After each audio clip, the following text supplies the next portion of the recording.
Et salut tout le monde, toute nouvelle présentation d'une nouvelle partie de jeu de rôle l'artefact du désert. C'est une partie haute en couleurs où les joueurs vont être livrés à eux-mêmes dans un désert aride avec peu de nourriture, peu de boissons, et ils vont devoir explorer une partie du désert pour trouver un artefact.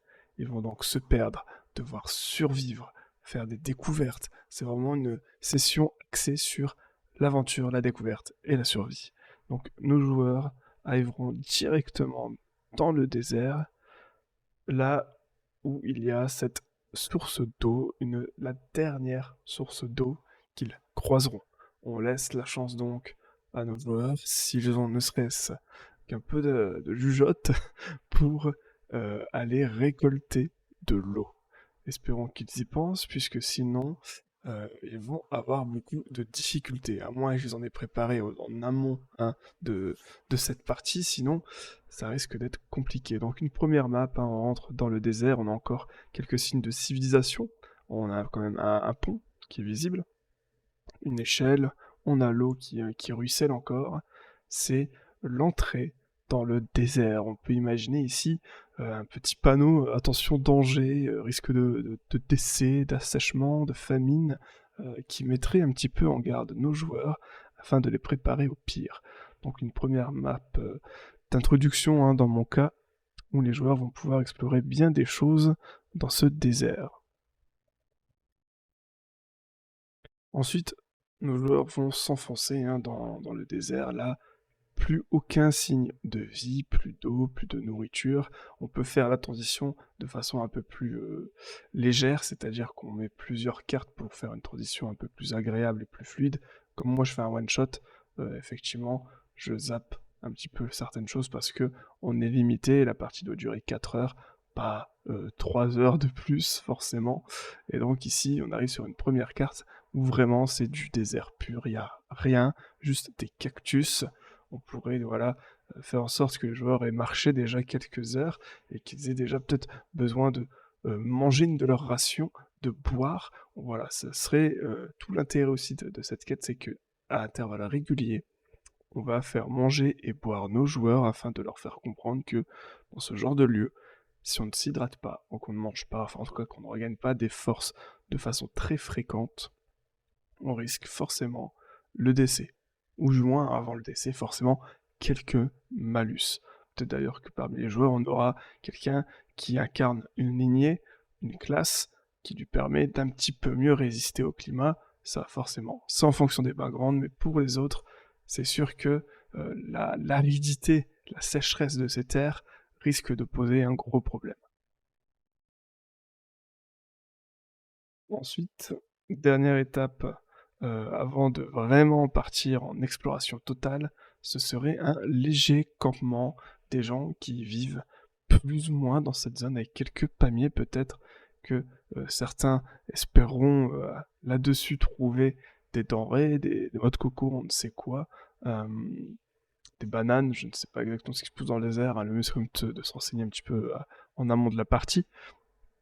En tout cas, les joueurs vont se retrouver ici, hein, dans ce petit campement avec des personnes locales qui connaissent assez bien le désert, qui vont pouvoir aussi les mettre en garde. Peut-être qu'en négociant, ils pourront leur acheter quelques petites choses qui leur seraient bien pratiques, ne serait-ce que de la nourriture, de l'eau, mais à un prix forcément exorbitant, beaucoup plus élevé. Euh, Peut-être même qu'on pourrait imaginer un combat. Imaginons que toutes les denrées que les joueurs peuvent acheter à ces personnes dans le campement, en fait, elles sont directement accessibles sur ces divers arbres disponibles sur cette carte. Et donc, on aurait les joueurs qui auraient le choix peut-être de se dire, bon, moi, je vais pas dépenser une fortune pour avoir un petit peu de nourriture, je vais aller quand même menacer ces petits marchands. Donc, on pourrait déjà ici avoir une légère interaction RP, où la seule zone où il y aurait peut-être quelques denrées, quelques 2-3 denrées, hein, pas beaucoup plus non plus, euh, elle serait déjà prise par un groupe de marchands qui en profiteraient pour les vendre à un prix exorbitant.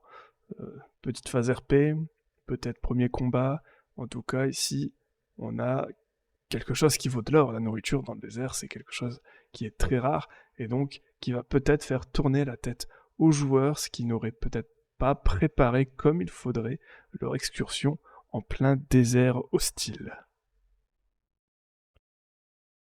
Une fois ça fait, ils vont forcément continuer leur chemin vers la zone où se trouverait l'artefact recherché. Ici, on imagine forcément un grand passage, un canyon, avec forcément ce passage au-dessus du vide qui risquerait d'effrayer la plupart d'entre eux, qui seraient encore plus effrayés par autre chose qu'on repère en arrière-plan. Parce que si vous regardez bien, en tout cas, moi c'est là-dessus que je vais un peu jouer aussi, hein. Libre à chacun de mettre une autre carte, hein, évidemment. Moi j'ai un petit titan là qu'on voit un petit peu par derrière, vous voyez, les pieds, les jambes, ça remonte, on a la tête, la petite oreille ici. Et on pourrait y voir une sorte de fossile immense, celle d'un titan. Dans mon univers, les titans, ce sont des personnes immensément géantes, grandes, euh, peut-être plusieurs centaines de mètres, ça peut aller vraiment très, très haut. Euh, un peu comme dans l'attaque des titans, hein. Il y en a qui font 60 mètres, il y en a qui pourraient faire 300 mètres de haut. Et donc ici, on aurait un fossile de l'un d'entre eux. Et effectivement, il y aurait de quoi au moins impressionner un petit peu les joueurs pour dire que ben, ce désert réserve bien des surprises. On peut même imaginer, pourquoi pas, si vous voulez faire un autre type de quête, que les personnes que servent les joueurs, ce seraient des archéologues. Pourquoi pas mettre une sorte de quête secondaire où les archéologues rechercheraient un énorme fossile sans jamais l'avoir trouvé, bah, simplement parce que il est tellement grand qu'une fois qu'on arrive au pied de ce fossile, on se dit juste que c'est de la pierre, une grosse dune, on sait pas vraiment ce que c'est, et c'est tellement géant que c'est dur d'en voir le bout, on n'a pas repéré. Alors qu'en passant par au-dessus, par cette zone qui est forcément évitée par sa dangerosité, eh bien on le voit très bien. On pourrait donc forcément faire cette petite quête secondaire en plus. Nous on vient chercher un artefact, mais voilà, pourquoi pas un archéologue qui chercherait un fossile tellement grand qu'il en devient presque invisible. Donc nos joueurs continueront forcément, malgré les obstacles et les dangers, euh, à continuer leur chemin juste là au niveau de ruines. Les ruines ici, vestiges hein, d'anciennes civilisations, peut-être victimes du titan qu'on a vu juste précédemment, pourquoi pas, histoire de faire un petit peu de lore et de rallier un petit peu l'utile à l'agréable. Quelque peu de recherche serait possible dans ces ruines et pourquoi pas même y ajouter un combat. Ça fait quelques cartes qu'on n'en a pas fait un.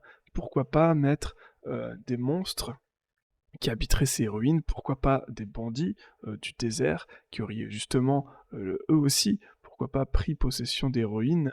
Moi je vais sûrement plutôt y mettre quelques monstres, j'aime bien que les joueurs découvrent un petit peu la faune et la flore locale hein, de chaque continent, chaque zone qu'ils explorent.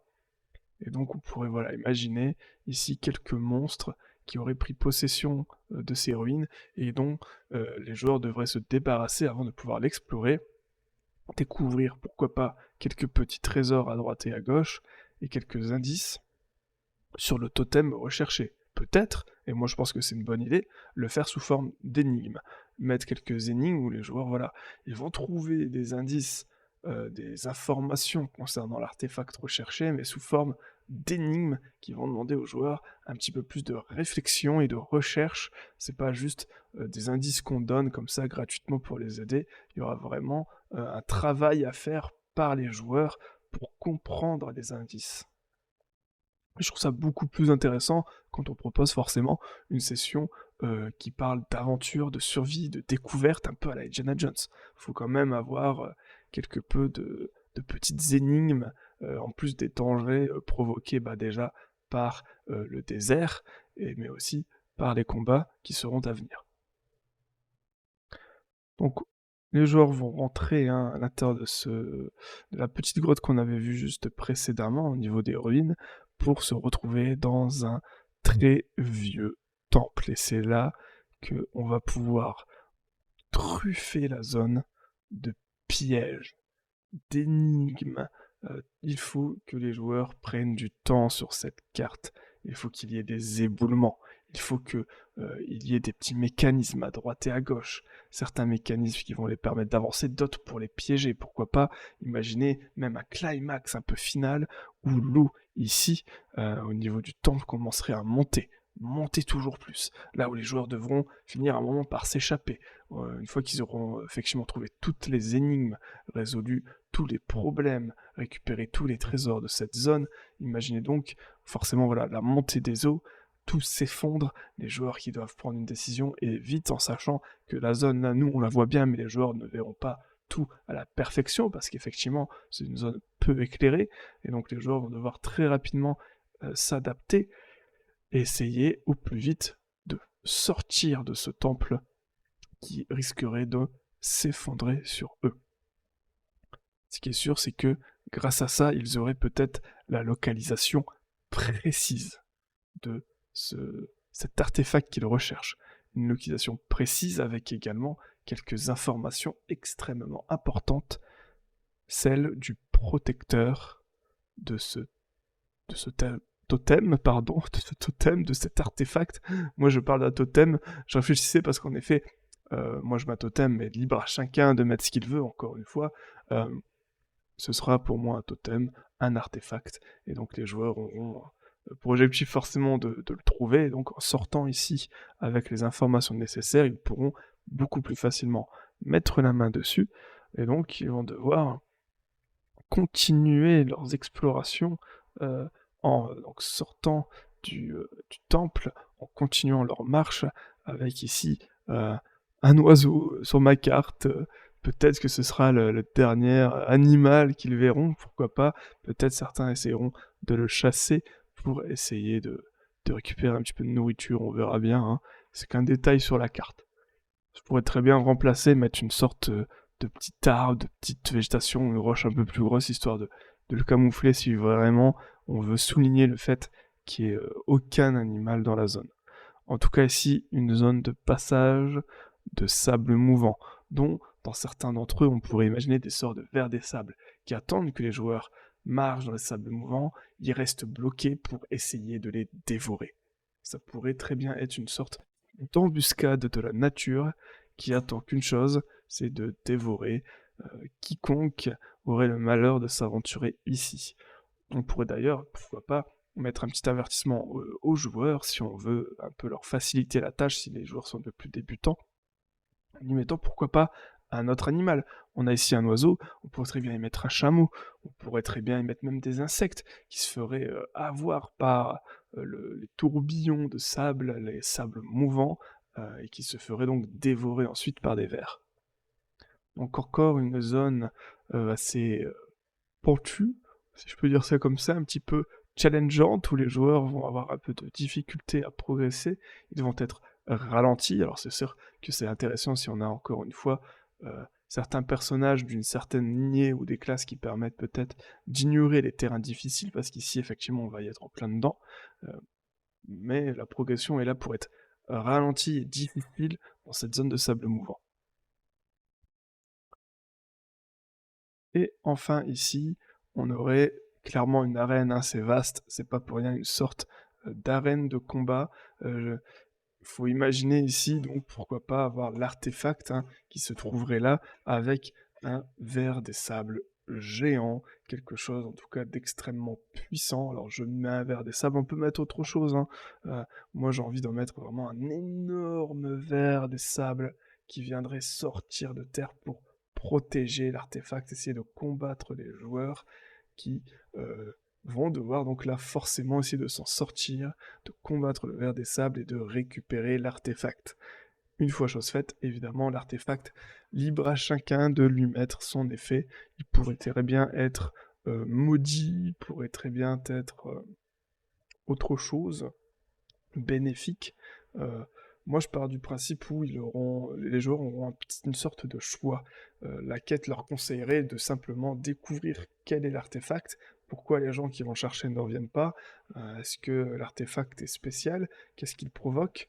Libre au joueur ensuite de simplement avoir l'information, de partager l'information et de laisser l'artefact là où il est avec son protecteur s'ils ne l'ont pas complètement tué, ou d'essayer de le prendre, de le vendre, d'essayer ne serait-ce que de faire croire qu'ils l'ont récupéré, parce qu'il y en a beaucoup qui pensent que c'est une légende, d'autres qui vont jamais les croire, puisque personne n'en revient de cette excursion. Donc pourquoi pas laisser le choix aux joueurs de voir ce qu'ils font de cet artefact. Dans mon cas, je pense qu'il sera plutôt maudit, dans le sens où pour essayer de le récupérer, de le vendre, mais tout le temps où ils possèdent l'artefact, les joueurs vont avoir quelques petits problèmes. Euh, je trouve ça assez intéressant s'ils essayent de le garder pareil. Voilà, ce serait un artefact dans mon cas qui serait vraiment là pour ajouter encore un peu de piquant à mes joueurs qui risquent d'être déjà eux un peu plus expérimentés pour réussir cette quête. J'espère que ça vous aura plu, que ça vous aura donné envie, cette petite partie à la Indiana Jones entre aventure, découverte, recherche, énigme, combat, euh, mystère. Eh bien, sur cette jolie session qui, j'espère, donnera du fil à retordre à mes joueurs, je vous souhaite une excellente journée. N'hésitez pas à rejoindre le Discord parce que toutes les parties que je présente, je les fais jouer. Vous pouvez y participer. Donc, n'hésitez pas. Et sur ce, je vous dis à très bientôt. Et au revoir pour de nouvelles parties de jeux de rôle.